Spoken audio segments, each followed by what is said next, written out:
함께 보도록 하겠습니다. 사사기 6장 1절부터 15절인데요. 우리 1절부터 10절까지는 생략하고 11절에서 15절 말씀 우리 함께 보겠습니다.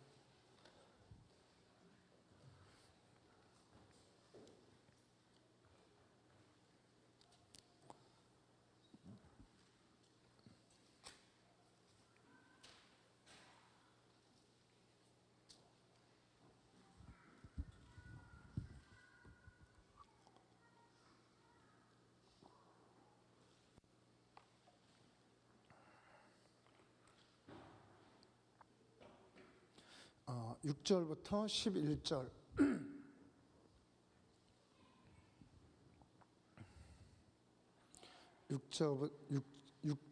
11절부터 15절 이게 이렇게 좀 울리는 느낌이 드는 것 같은데 아마 중저음 쪽을 조금 낮춰야 되지 않을까 싶어요. 네. 사사기 6장 11절부터 15절까지 우리 함께 읽겠습니다. 야훼의 사자가 아비에셀 사람 요아스에게 속한 오브라에 이르러 상수리 나무 아래 앉으니라. 마침 요아스의 아들 기드온이 미디온 사람에게 알리지 아니하려 하여 밀을 포도주 틀에서 타작하더니 야훼의 사자가 기드온에게 나타나 이르되 큰 용사여 야훼께서 너와 함께 계시도다 하매 기드온이 그에게 대답하되 오 나의 주여 야훼께서 우리와 함께 계시면 어찌하여 이 모든 일이 우리에게 일어났나이까. 또 우리 조상들이 일찍이 우리에게 이르기를 야훼께서 우리를 애굽에서 올라오게 하신 것이 아니냐 한 그 모든 이적이 어디 있나이까. 이제 야훼께서 우리를 버리사 미디안의 손에 우리를 넘겨주셨나이다 하니 야훼께서 그를 향하여 이르시되 너는 가서 이 너의 힘으로 이스라엘을 미디안의 손에서 구원하라. 내가 너를 보낸 것이 아니냐 하시니라. 그러나 기드온이 그에게 대답하되 오 주여 내가 무엇으로 이스라엘을 구원하리까. 보소서 나의 집은 므낫세 중에 극히 약하고 나는 내 아버지 집에서 가장 작으니이다. 아멘. 아멘.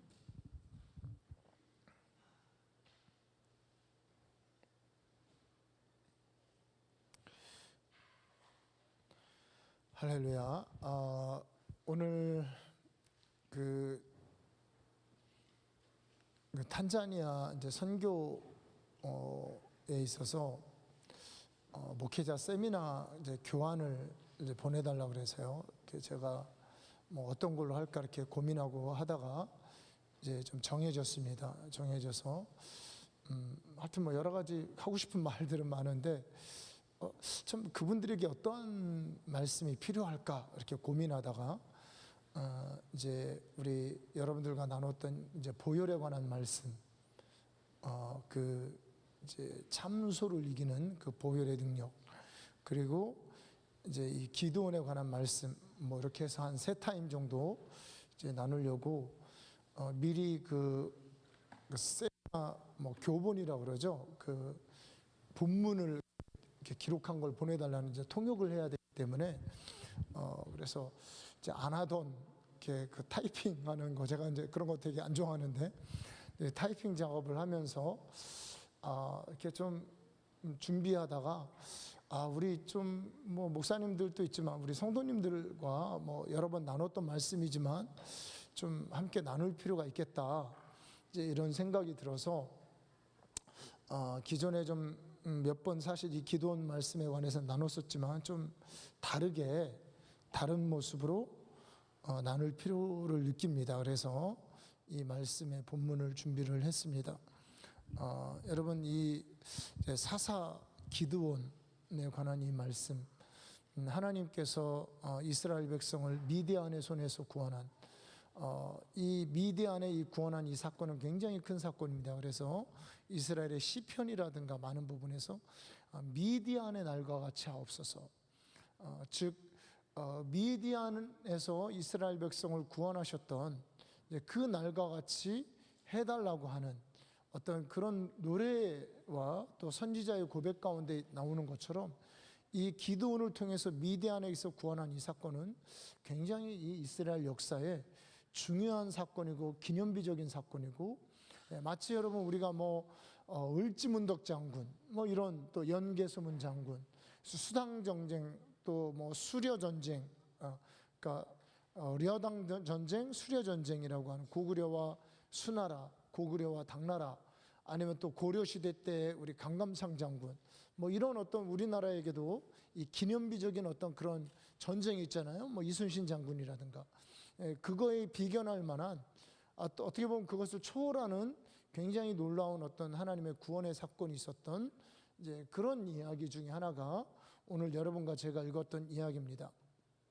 특별히 이 미디안이라는 이 나라가 이 6장 1절부터 보면 이스라엘을 압제하기 시작할 때 이들이 굉장히 좀 얄밉게 이스라엘을 쳐들어오는 모습을 볼 수 있습니다. 이제 어떻게 얄밉냐면 이들이 추수할 때가 되면은 미디안과 뭐 아말렉과 하는 이 동방 군대들이 낙타를 타고 추수할 때가 되면 이렇게 쳐들어와서 곡식들을, 추수한 곡식들을 싹 뺏어가는 거예요. 우리 옛날에 보면은 뭐 여러분 아마 그 이야기 천고마비라는 그 낱말을 여러분 아실 겁니다. 천고마비, 하늘은 높고 말은 살찌운다라고 하는, 이제 이 말이 저도 그렇고 이게 그냥 하늘이 높고 이제 말이 한가롭게 풀을 뜯으면서 살찌는 아주 그런 가을의 풍성한 추수의 때를 이렇게 이야기하는 것처럼 생각을 했는데, 오히려 이게 이 북방 민족이라고 하는 흉노족이라든가 뭐 몽골족이라든가는 이제 그 북방 민족이 이제 하늘이 높고 말이 살찌면 이제 그 말을 타고 밑으로 내려오는 거예요. 중국을 이렇게 수탈하기 위해서.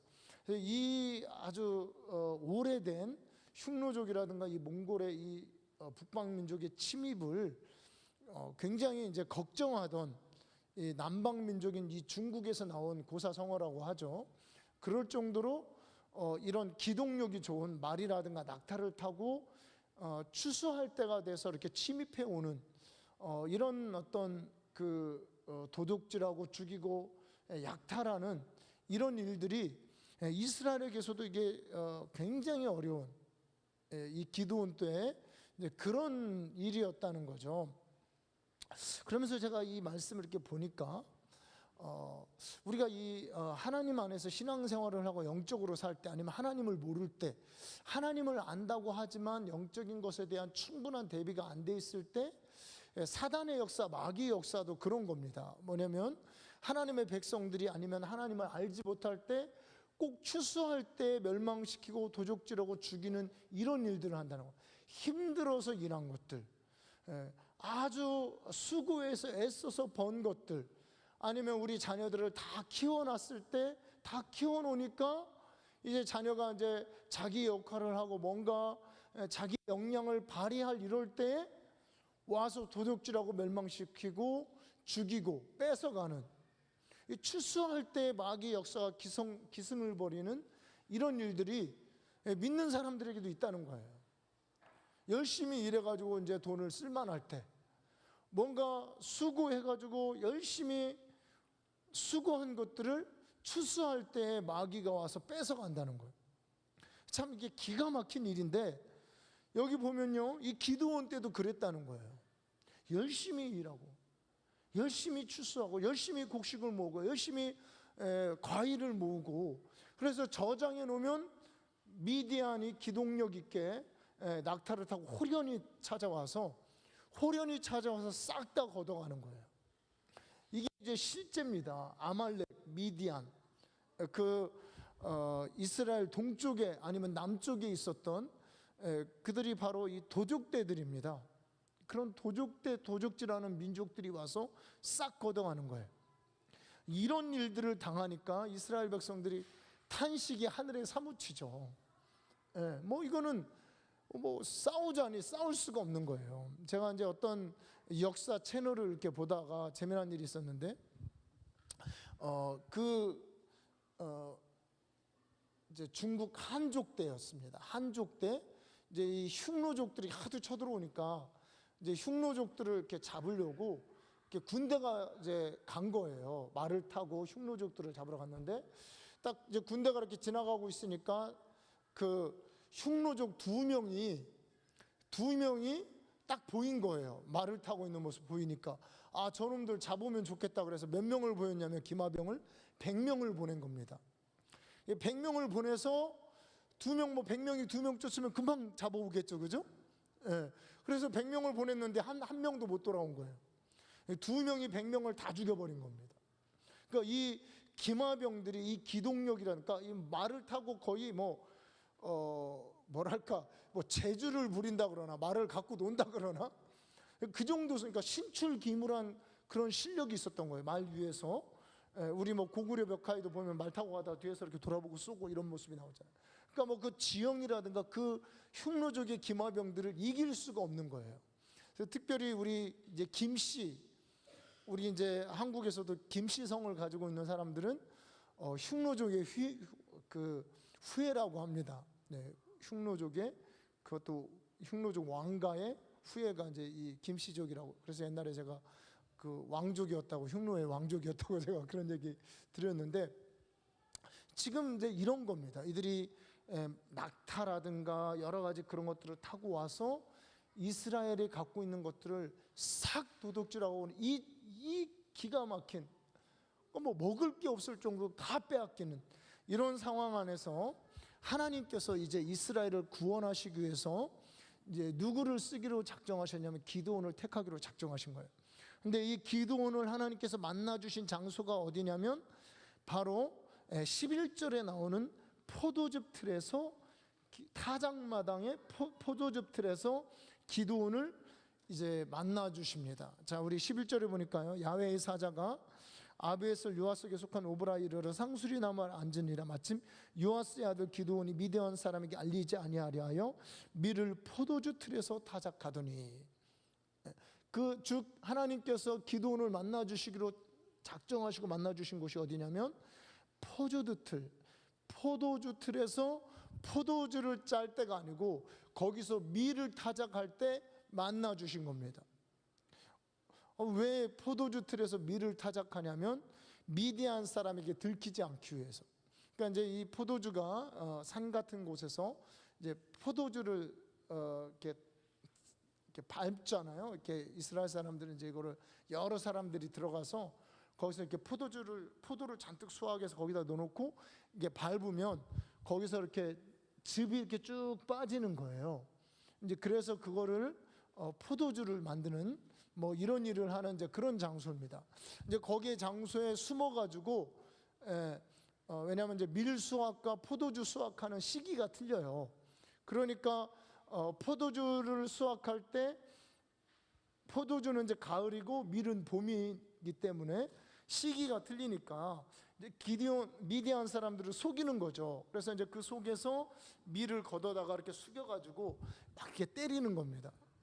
밀을 이렇게 타작할 때는 이제 이렇게 때려서 이렇게 타작을 하는데 그 좁은 공간에 밀을 집어넣고 이렇게 막 때려서 타작하려고 하니까, 여러분 우리도 옛날에 이렇게 혹시 그런 경험 있으신지 모르지만 이렇게 추수할 때나 콩이나 보리 같은 거 이렇게 타작할 때 이렇게 넓은 공간에서 이렇게 때려도 건불 같은 게 이런 데 들어가고 코에도 들어가고 풀면은 이렇게 그런 것들이 나오고 그랬던 기억이 저는 있거든요. 근데 이 좁은 공간, 포도주 틀이라는 이 좁은 공간, 포도를 받는 그런 공간에서 숙여가지고 밀을 넣고 이렇게 타작하려니까 얼마나 능률도 안 어울리고 막 따갑고 눈은 눈대로, 힘은 힘대로 들고 얼마나 어려웠겠어요. 그런 인생을 숙명인 줄 알고 살아가고 있었던 겁니다. 이 자유로운 민족이 이 하나님의 영광을 경험하고 이 바로의 손에서 하나님의 쭉 뻗은 능력으로 출애굽을 경험했던 하나님의 택한 눈동자와 같이 아끼는 이 백성, 이 민족이 지금 미디안이라고 하는 도적대들이 무서워서 빼앗기지 않기 위해서 포도주 틀에서 지금 밀을 타작하고 있는 이 기드온을 하나님께서 만나 주시는 겁니다. 만나 주시고 이제 이 포도주 틀에 갇힌 이 기드온의 포도주 틀을 깨는 이런 작업이 하나님께서 기드온을 쓰시는 작업입니다. 그래서 옛날에 제가 한 번씩 이제 했기 때문에 뭐 그렇게 하진 않겠지만, 예전에 제가 이제 어떤 그 기도원에 가서 갑자기 이제 우리 안승철 감독님 설교를 하라고 이 설교를 한 거예요. 그래서 제가 이제 그 포도주 틀 인생이다 이런 얘기를 했어요.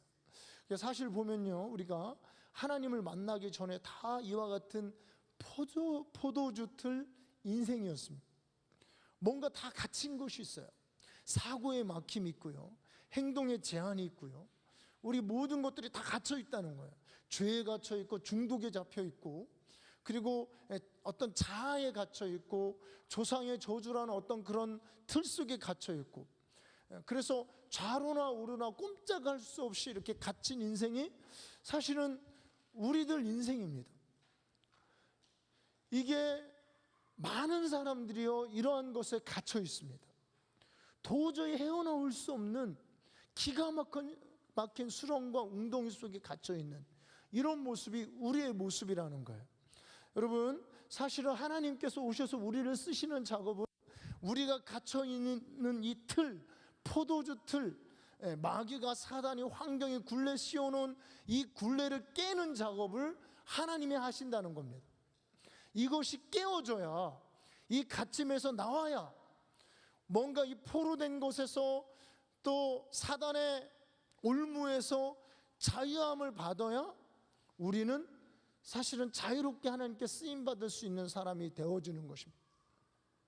뭐 이런, 제가 이제 그 4차 산업, 뭐 4차 혁명, 뭐 제가 한 얘기가 아니고 뭐 온 세상이 지금 떠들고 있는 얘기, 이런 이야기들을 나누는데요, 사실은 이 4차 산업이나 4차 혁명도 결국에 보니까 사람이 이 자유롭게 된 상상력에서 나온 거더라고요.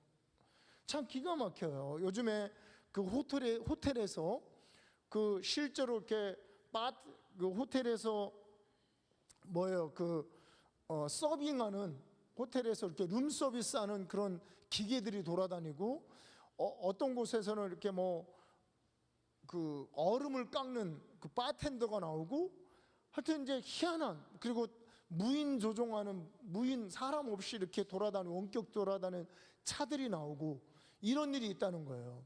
그래서 사실 제가 이렇게 가만히 생각해 보니까, 우리 어렸을 때 그 여러분 로봇 태권브이 보면 깡통 로봇 나오잖아요.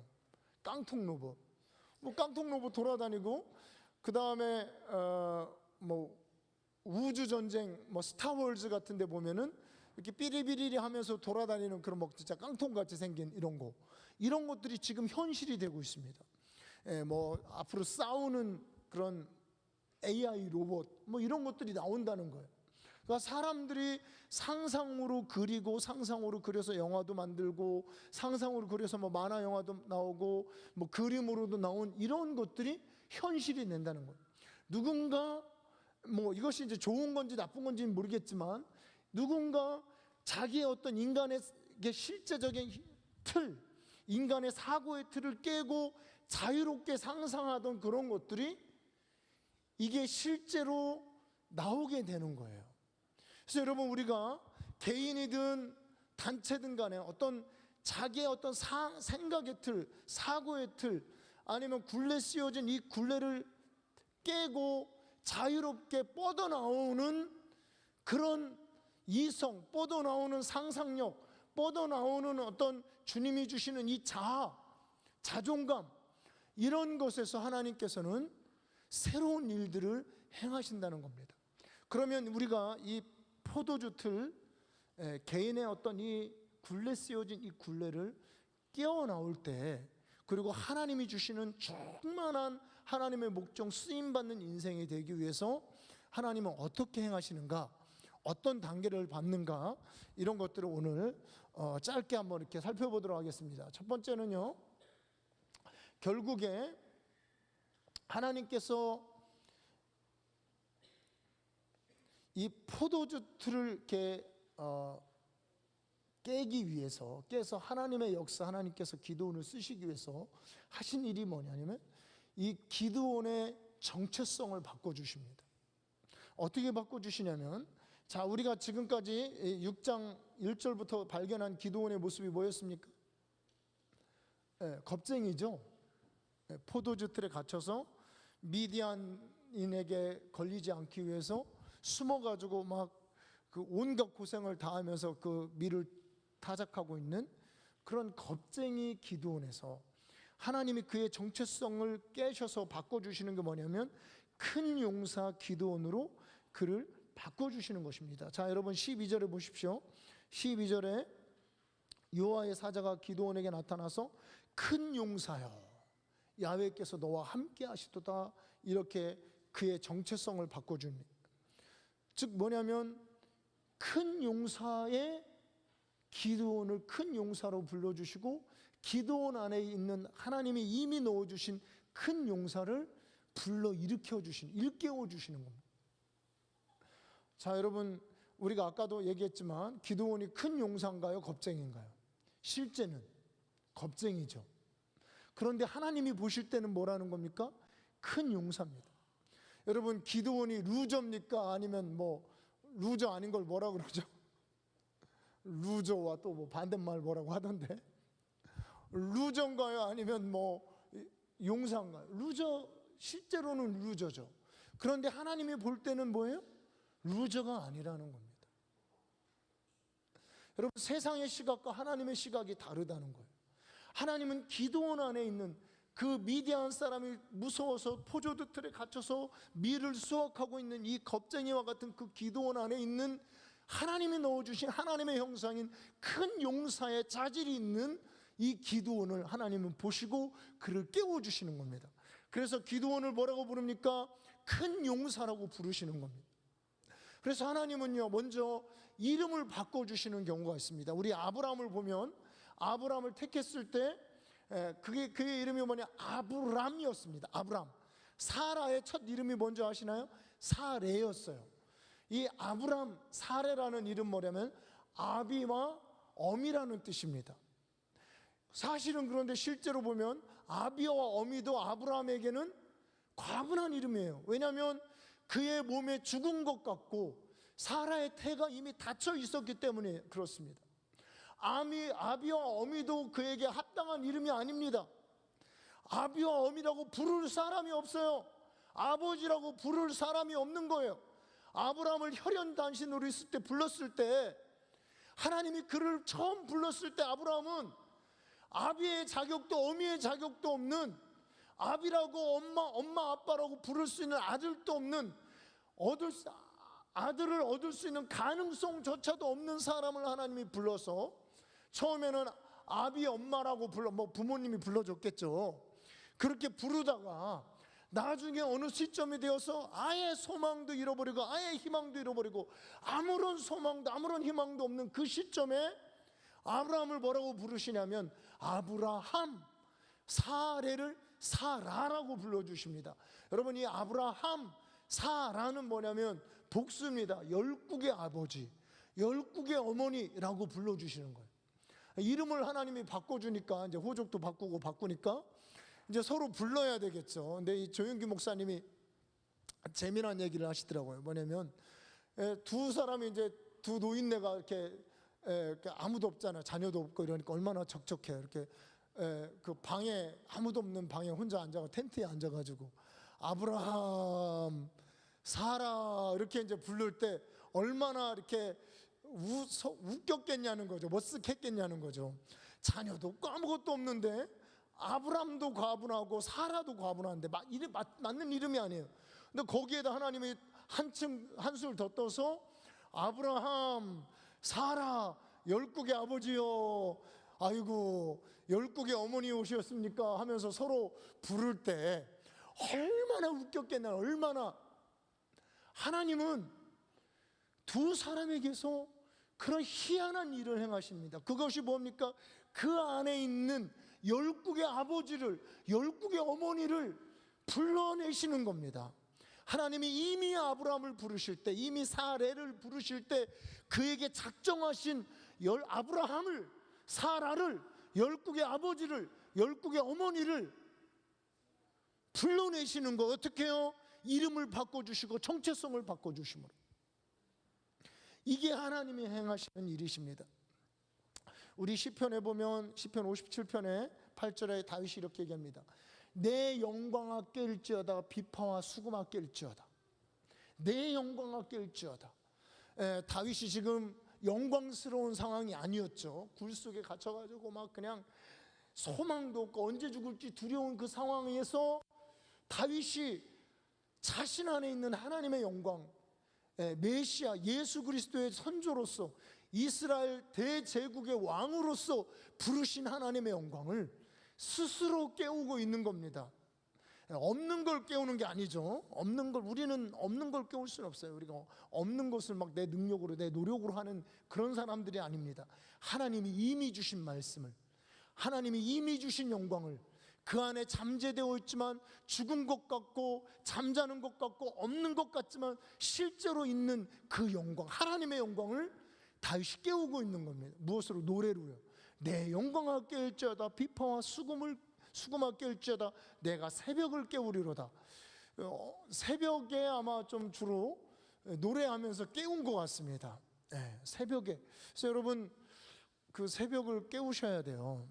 그래서 지금 이제 새벽이 저거 할 때만 나오시고 아무도 안 나오셔가지고, 그래서 이제 아이고 뭐 일단 새벽에도 깨우고 이제 우리 좀 저녁에도 밤중 기도회를 다시 살려야겠다. 밤중도 깨우고 하여튼 부지런히 깨워야 됩니다. 하나님이 주신 영광을 깨우는 사람의 것입니다.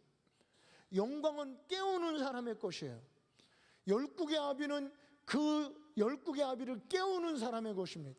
비전은요, 비전을 깨우는 사람의 것입니다.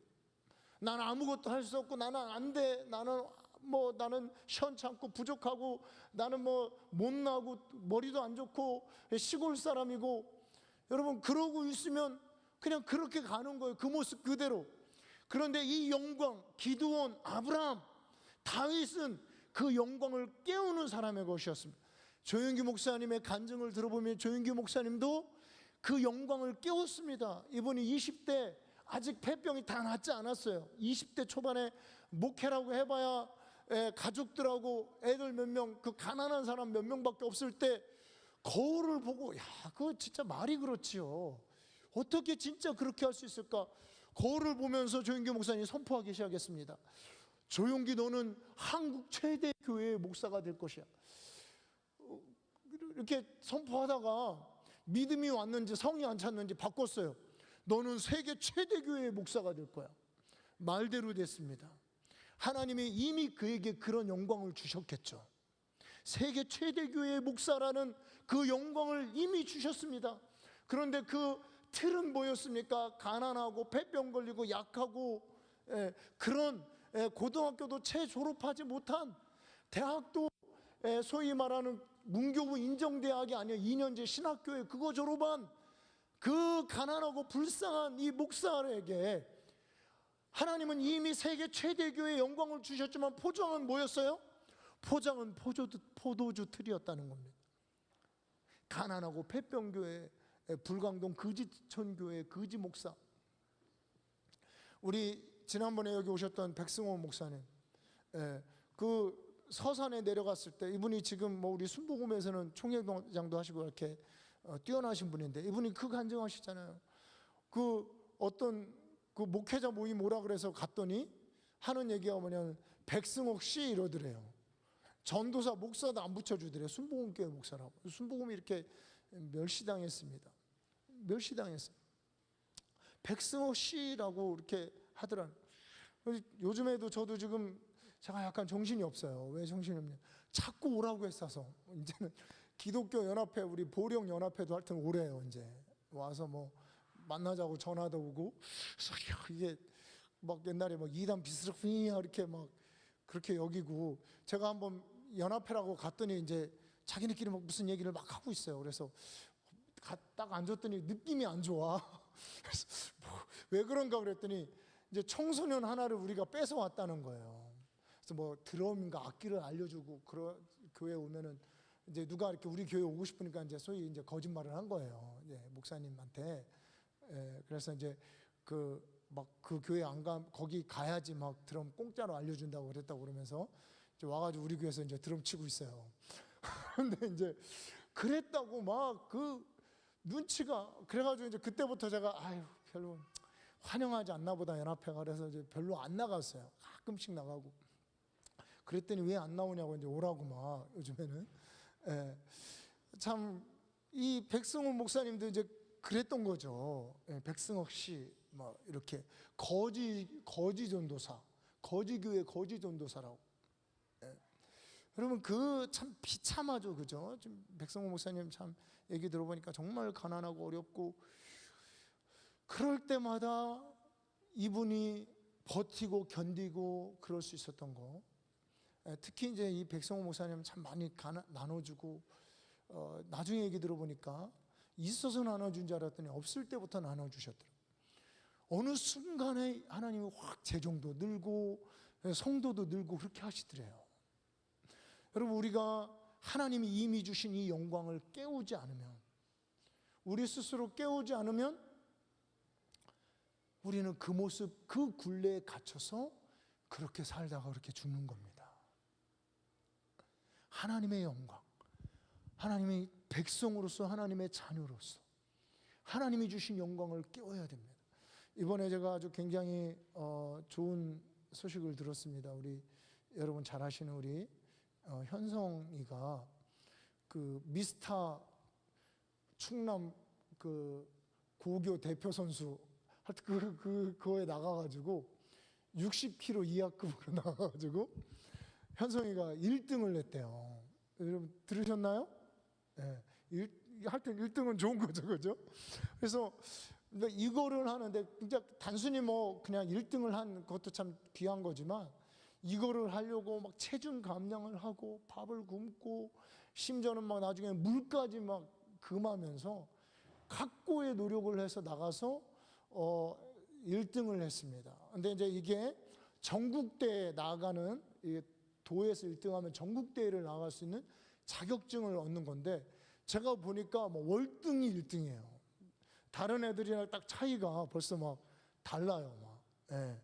아주 1, 2년씩 이렇게 몇 년씩 애들이 준비한 애들인데, 거기서 월등히 1등을 한 겁니다. 전국대회에 나갈 수 있는 출전권을 이제 얻었다 그러더라고요. 이게 1등을 하면. 그래서 여러분 현성이 이렇게 하는 거 궁금하시면 우리 이제 현성이 엄마에게 한번 영상을 좀 보여달라고. 현성이가 오늘 좀 틀어주려고 그랬더니 창피하다고 틀지 말라 그래서 제가 또 괜히 또 틀어주면 막 이러고 또 오는 게 아닌가 싶어서 일단은 그 존중을 해서 이제 안 틀어줬는데, 한번 보세요. 이게 재밌더라고요. 참 이게 사실은요, 이미 그 현성이 안에 주신 그 영광인 거예요. 이미 그 안에 주신 하나님이 그 현성이를 태어날 때부터 이 안에 주신 이 영광.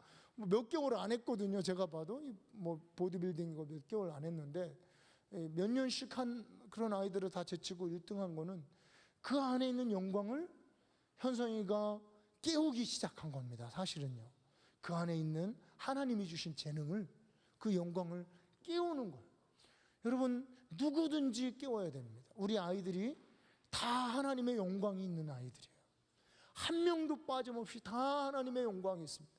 문제는 뭐냐, 이거를 깨울 수 있게끔 부모님이 도와주고 스승이 도와주고, 아니면 뭐 교회에서 도와주고 하나님의 영광을 깨울 수 있고, 그래서 이 아이가 다윗같이, 또 에스겔같이, 다니엘같이, 사무엘처럼, 오늘 기드온처럼 쓰임받도록 이 뭔가 굴레 씌워진, 이 안에 영광이 있지만 또 세상에 씌워놓은 굴레라는 것이 있습니다. 이것들을 깨고 이 아이들이 하나님의 영광으로, 하나님의 형상으로 쓰임받도록, 이렇게 이 아이들의 영광을 깨우는 일, 이 작업을 사실은 우리 부모들이, 또 우리 방과후 학교가 그런 거 하는 거예요. 제가 이렇게 조금 해보니까 보여요. 이 아이들이 참 독특하다. 뭔가 이 안에 주신 뭔가 재능과 은혜와 또 그런 지능과 이런 것들이 있구나.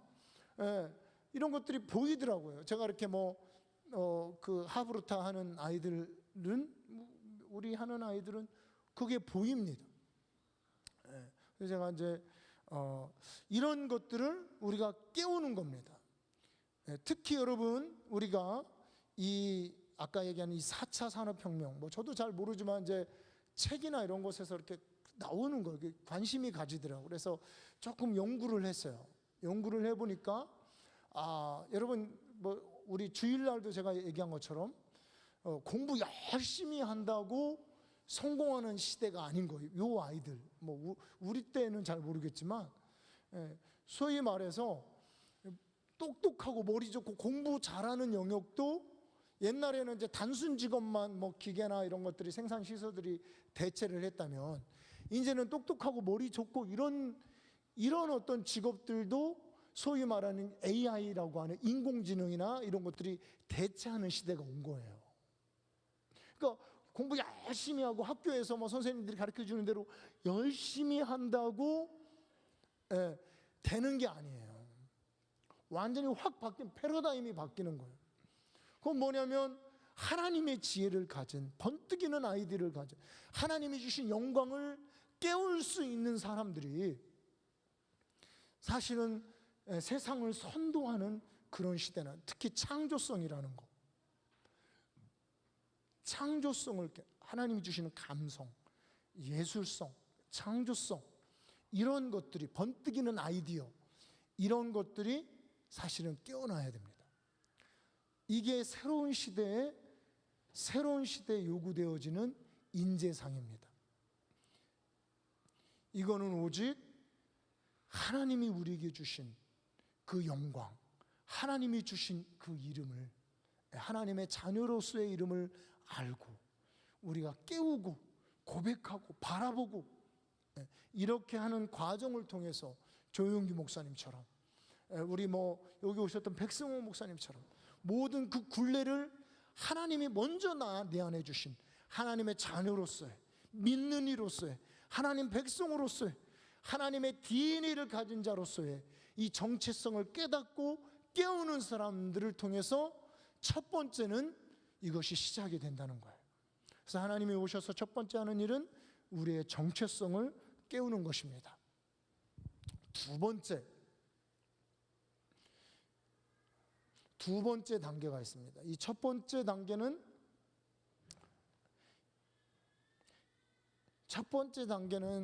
이제 개인의 정체성을 깨우는 것이라고 얘기했습니다. 그러니까 개인의 굴레, 환경적인 굴레 이것들을 깨우는 거라면 두 번째 단계는 뭐냐면 아비의 집, 그러니까 개인의 단계에서 아비의 집의 단계로 발전하는 거죠.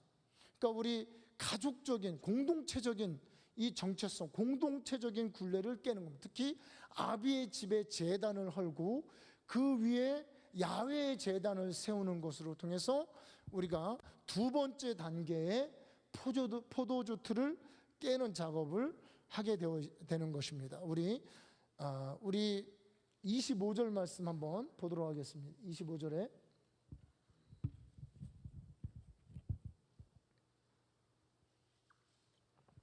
자, 25절을 우리 한 목소리로 읽어주시기 바랍니다. 시작.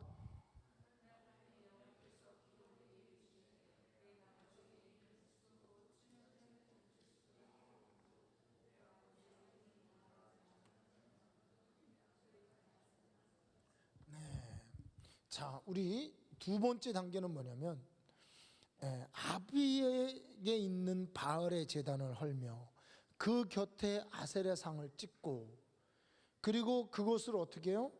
그것을 재료 삼아서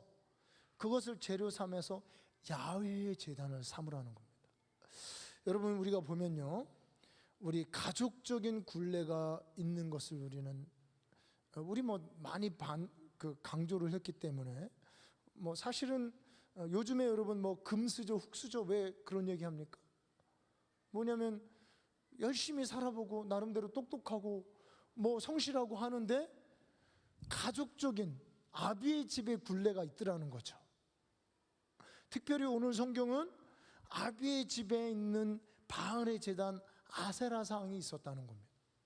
기드온이 하나님을 그를 불러서 큰 용사라고 하는 그 순간에 그 자기 안에 있는 나는 할 수 없어, 나는 못해, 나는 미련해, 나는 못생겼어, 나는 머리도 안 좋아, 나는 시골 소년이야 라고 하는, 나는 무서워하는 그런 정체성을 깨고 그 영광을 깨는 그 이면에 동시에 뭐가 있었다는 거예요?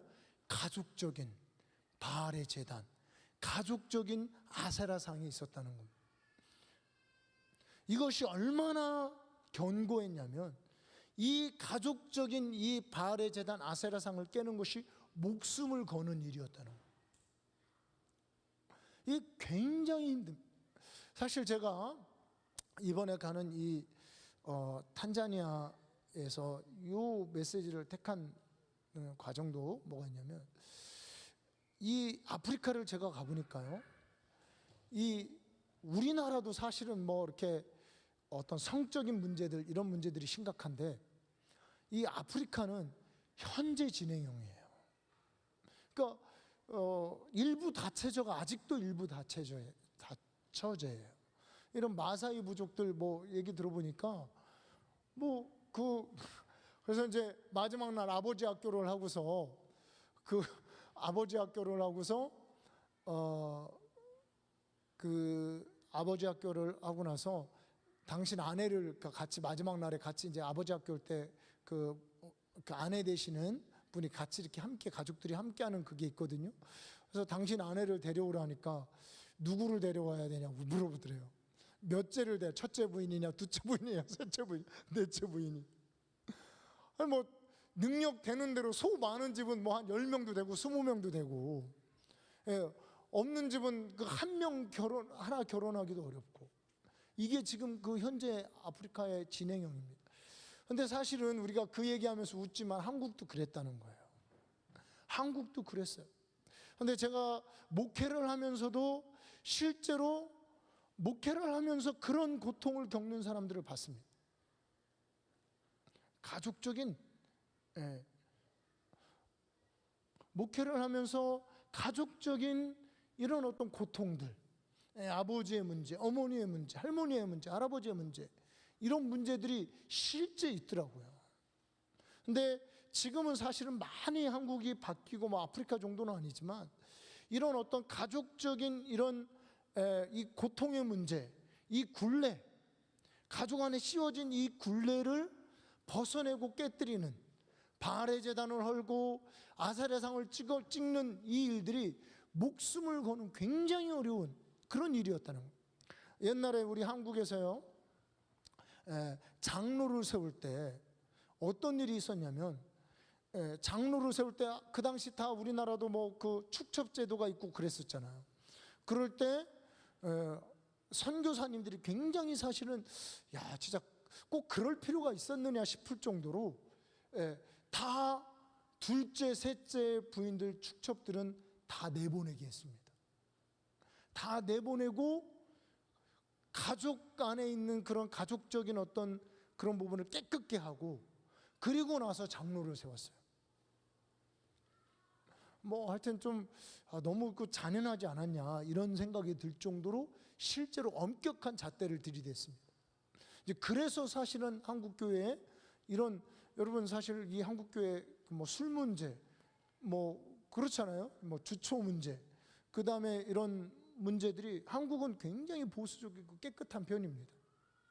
가끔 저 사이비 희한한 놈들이 하나씩 나와가지고 이제 막 교회를 아주 어지럽게 하고 목사를 얘기하는 겁니다. 아주 뭐 희한한 아주 그런 것들이 나오긴 하지만 실제로 전체적으로 봐서는 안 그래요. 굉장히 그래도 깨끗한 편입니다. 한국 교회는.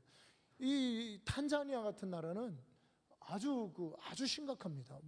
목회자들도 심각하대요. 이런 문제에 있어서. 그래가지고 그냥 기분 안 좋다, 뭐 마음에 안 들다 그러면 이제 새로 만나가지고 또 목회도 다시 시작하고 뭐 가정도 다시 시작하고 그런다고 제가 들었어요. 이것이 목숨을 거는 문제라는 거예요. 아비의 제단, 아세라상. 여러분 안에 가족 가운데 흐르는, 가정 가운데 흐르는 이 저주를 끊고 새로운 하나님의 야훼의 제단을 세우는 이 문제가 막상 진짜 이렇게 기도하기 시작하고 오히려 이런 것들에 저항하기 시작할 때 이게 쉽지 않다는 것을 여러분 아마 느낄 거예요. 이거 진짜 쉽지 않다. 우리 그 줄리김인가 줄리조인가 그 여자 집사님 간증하는 거 여러분 혹시 들어보셨죠? 이 줄리조가 우상 숭배 가득한 그 가족에 들어가서 제사를 드릴 때 거기다 십자가 긋고 나서 십자포화를 당하고 나서 남편하고 이혼하고 막 자녀 문제 이런 거 막 그러면서 너무 자기가 겁이 없었다 이런 얘기를 하잖아요. 믿음도 없는 사람이 가가지고 막 십자가 긋고 뭐 우상 숭배 다 떠나라 이래가지고 십자가 긋고 나서 십자포화를 당했대요. 그래가지고 막 시어머니 남편 막 한 팀이 돼가지고 그냥 강제 이혼당하고 쫓겨나고 미국으로 가가지고 그냥 혈혈단신으로 고통당한 그런 간증을 하시더라고요. 이 줄리조 집사님이. 지금은 굉장히 그런 과정을 통해서 이렇게 많이 간증을 하고 다니시는데 이게 목숨을 건 일이라는 거예요. 그런데요, 여러분 이 본문의 말씀을 자세히 보십시오. 이 내가 헐었던 바알의 제단, 아비집에 있는 바알의 제단, 내가 찍어버린 이 아세라상, 그리고 바알을 위해서 쓰려고 구분했던 이 숫소, 이런 것들이 다 나중에 어떻게 쓰입니까?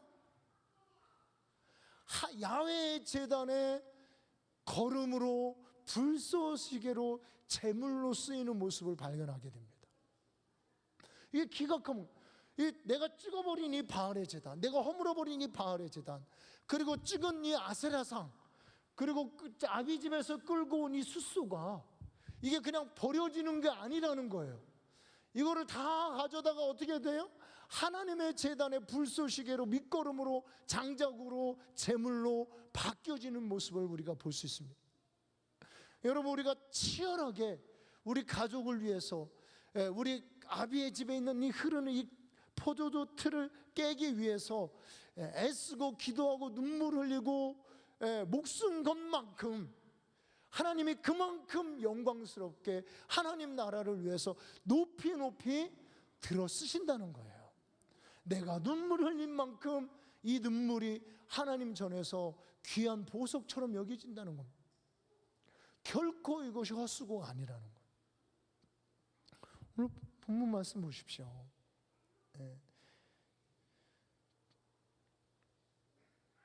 그 둘째 수소를 잡아 26절에 내가 찍은 아세라 나무로 번제를 드릴지니라. 내가 찍은 그 아세라 나무. 제가 이게 가끔 심심치 않게 한 얘기인데 우리 그 삼각산 기도원 얘기가 아마 여러분 아시고 거기가 다 무당들 신내림 받던 곳에 목사님들이 그냥 영적 대결하려고 가가지고 기도하다가 그 기도의 동산으로 능력봉으로 만들어 버린 거예요. 거기서 지금도 아마 그런 일들이 영적 전쟁이 있을 겁니다. 우리가 영적 싸움을 싸운 만큼 이것이 하나님 영광을 위한 밑거름으로 장작으로 제단으로 쓰여지는 것입니다. 이렇게 우리가 이 아비의 제단을 허는 것, 그리고 아비의 제단을 헐어서 우리 하나님 나라의 야훼의 제단을 쌓는 이 작업이 목숨을 걸고 귀하고 값지고 아름다운 거라는 거예요. 여러분 우리 로마서 11장 24절에 보면 우리가 그 본성을 거스리고 참 감람나무에 접붙임을 받았다고 되어 있습니다.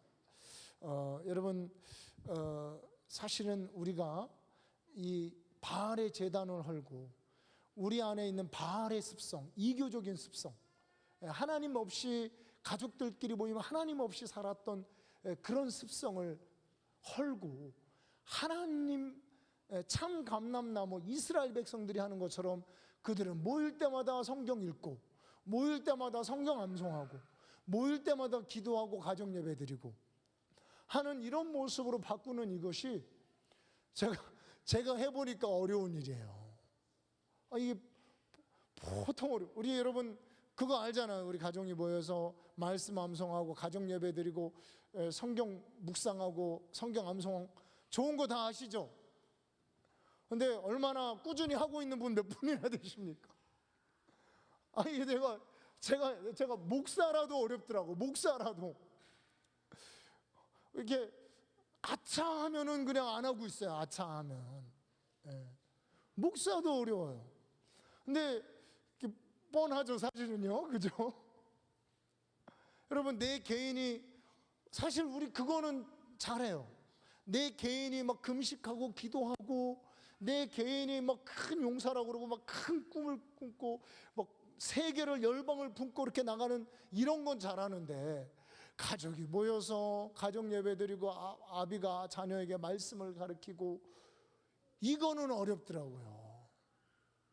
우리 본성을 거스려서 참 감람나무인 이스라엘 백성들이 하는 것처럼 그렇게 우리 가족 전체가 하나님의 나라로, 하나님의 전으로, 에덴 동산으로 변해가는 이 작업이 바알의 제단을 헐고 아브라함의 제단을 세우는 것만큼 실은 어려운 일이고 목숨을 건 일이고 본성을 거스르는 일이라는 것입니다.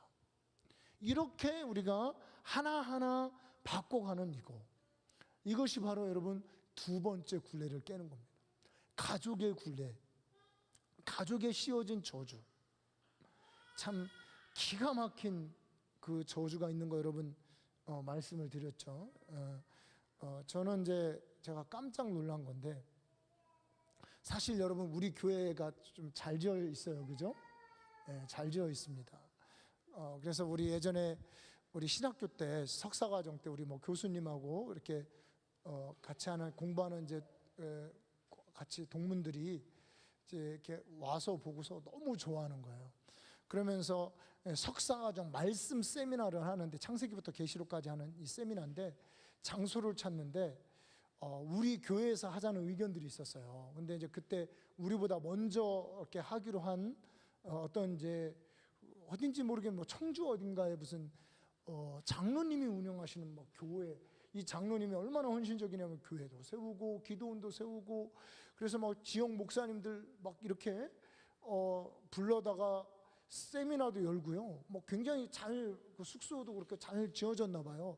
그래서 이제 제가 사실은 창세기부터 계시록까지 하는 그거 한번 좀 진짜 하고 싶었거든. 우리 교회에서 성도님들도 보고 얼마나 좋은 교회예요.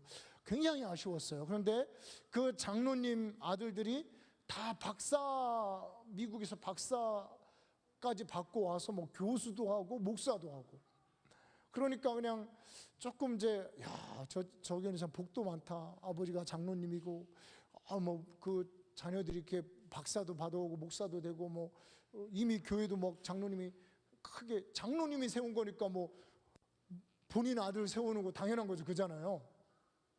목사님이 세운 거면은 조금 약간 도덕상에 약간 저거 뻔한 그 속보이네 이러지만, 장로님이 본인이 세운 교회를 뭐 아들을 목사를 시킨다는 거 뭐 누가 뭐라 할 사람 없잖아요, 그죠? 뭐라 하시겠습니까? 없죠. 그래서 조금 이제 제가 한번 가보고 싶다 이런 생각이 들었었어요.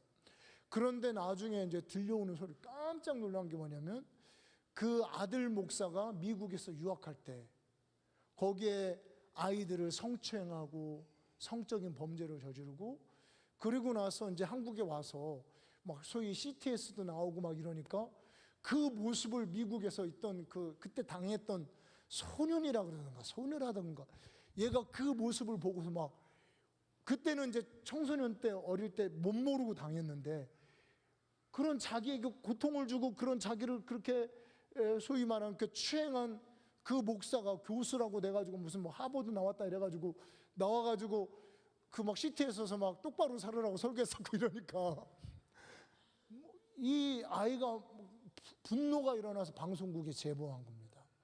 저는 뭐 그거 들은 거예요. 제가 찾아보진 않은, 한번 떠들썩했다는 거예요. 그래서 제가 그때 와 이거 정말 쉽지 않다. 얼마나 이 장로님이 헌신하고 막 교회를 위해서 전 재산을 다 들여서 그렇게 기도원도 세우고, 교회도 막 크대요. 교회도 몇백 명 모이는 그런 교회를 세워놓고, 자식들 그리고 똑바르게 목사 한번 만들겠다고 막 공부도 시키고요. 막 외국에 나가서 공부를 잘했는지 모르지만 하여튼 뭐 좋은 대학 나왔어요. 그 박사도 시키고 목사 두 놈 다 만들어 놨는데 거기서 어떤 짓 하고 있었어요? 그런 짓 하고 있었던 겁니다. 물론 저 젊었을 때 잠깐 했는지 이런 건 모르겠지만, 이거 쉽지 않다. 얼마나 그 자녀가 자랑스러웠겠어요. 뭐 하버드도 나오게 하고 뭐 프린스턴 나오고 뭐 박사 따고 목사 되고 얼마나 자랑스러워요. 그런데 뭐예요? 그 본성은, 그 굴레는 바뀌지 않은 겁니다. 그 가정의 본성을 바꾸지 않은 거예요. 제가 좀 충격도 있었지만 깨달은 게 있습니다. 철저히 해야 된다. 내 목사 아들이니까 저절로 잘 되겠지. 장로 아들이고 좋은 공부 시키고 좋은 대학 보내면 잘 되고 축복 받았겠지. 아니라는 거예요. 어떻게 해야 됩니까? 굴레를 깨고 본성을 거슬러서 히브리적이고 유대적인 뿌리 안에 접붙임돼서 온전한 아브라함과 그 다윗도 아니에요. 다윗도 완전히 지금 유대인들이 하듯이 그렇게 예배하고 말씀 암송하고 하나님을 즐거워하는 시냇가에 심기운 나무와 같은 그런 가정을 세워야 되는 겁니다. 그러기 전에는 믿을 수 없습니다. 우리 자녀 똑똑하고 공부 잘하니까 좋은 대학 보냈으니까 안 믿습니다. 말씀 암송하고 예배하고 기도하는 것을 즐거워하는, 야훼의 율법을 즐거워하여 주야로 묵상하는 이런 본성 안에 접붙임되지 않으면 믿을 수가 없는 겁니다. 굴레가 깨지지 않은 거예요. 본성이 거스러지지 않은 거예요. 우리가 사실 애들 데려다가 제가 참 이 나이에 아직 젊긴 하지만 이 나이에 애들 데리고 내가 참 이거 옛날에 교대 가라 그래가지고 막 절망적이었던 거 뭐 그런 얘기 드렸잖아요. 이거를 내가 왜 이걸 하고 있나 이런 생각이 되게 부담스러워요. 사실은요. 이게 딱 그 시간이 딱 물론 뭐 또 요즘에는 좀 하도 이렇게 또 밖에서도 오라고 해서 이제 나가고 있긴 하지만 이게 본성을 거슬러서 하나님이 세우신 참 이스라엘이라고 하는 그 진액을 받고 물가에 심긴 나무가 시절을 쫓아 과실을 맺는 야훼의 율법을 주야로 즐거워하고 묵상하고 읽고 암송하고 이 말씀으로 살아가는 이 친백성 삼는 거, 사실은 이게 생명보다 귀하다는 겁니다.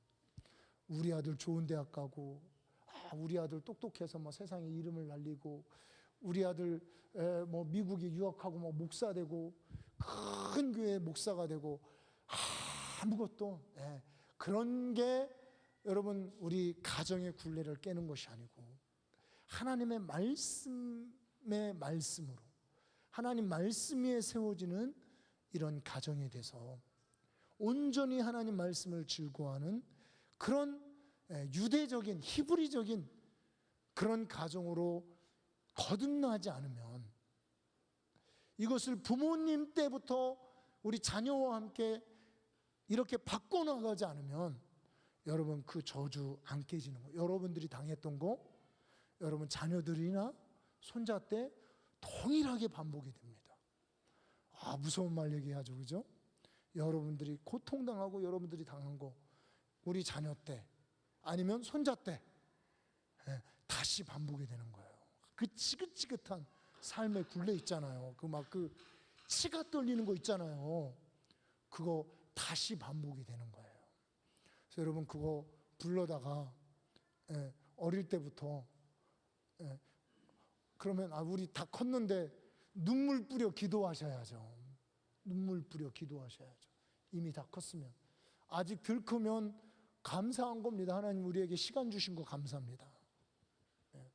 이러면서 여러분이 우리 아이들 데리고 같이 성경 읽고 기도하고 가정 예배 드리고 그거부터 시작하십시오.